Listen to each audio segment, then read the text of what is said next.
City News has learned that the BC NDP received a bomb threat Friday and had to vacate a campaign office in Campbell River. In a statement, the party says the threat was directed at a campaign manager in Campbell River. Leader David Eby was in the community that day, but the NDP says it can't definitely link the threat to Eby's presence. Eby addressed the situation at a press conference Saturday. Yeah, well, violence has absolutely no place in our politics. We see in other parts of the world where people have to endure violence as part of the democratic process. We don't want that in British Columbia. It's absolutely shameful. It interfered with early voting in the community, and it makes people feel less safe.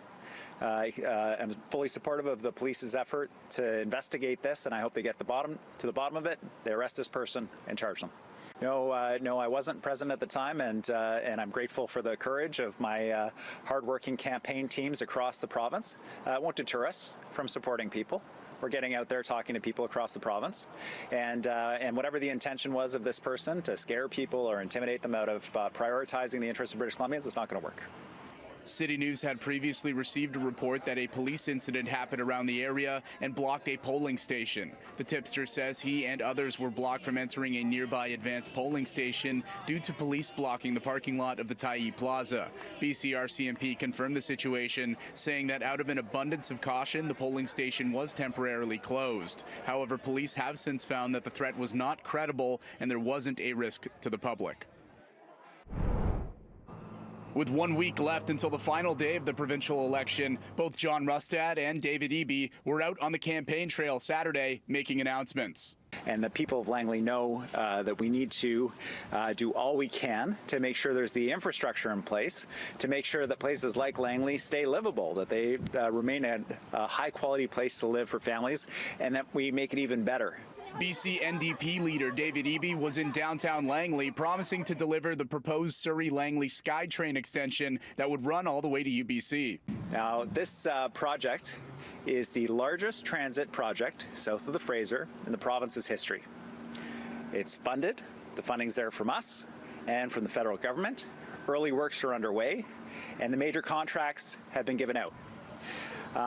We are going to get this project done. Meanwhile, in Surrey, leader of the BC Conservative Party, John Rustad, was campaigning at the Surrey Urban Mission. Rustad highlighted the growing demand for food banks and community kitchens in the province, while donations are going down. One-time funding that comes from governments from time to time is helpful, but it's not consistent, and it will not be able to keep the doors open for facilities across the province. We need to be able to have consistent funding from the government to be able to support these facilities. During the press conference, Rustad called for an immediate increase in funding for food security programs across the province. One-time funding that comes from governments from time to time is helpful, but it's not consistent, and it will not be able to keep the doors open for facilities across the province.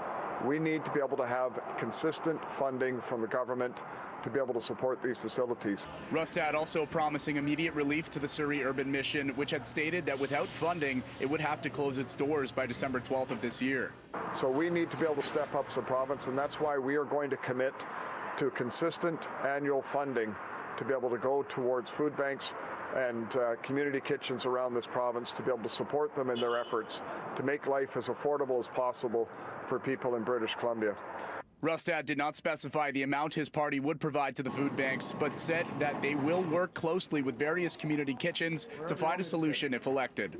In Vancouver, Joe Sadowski, City News.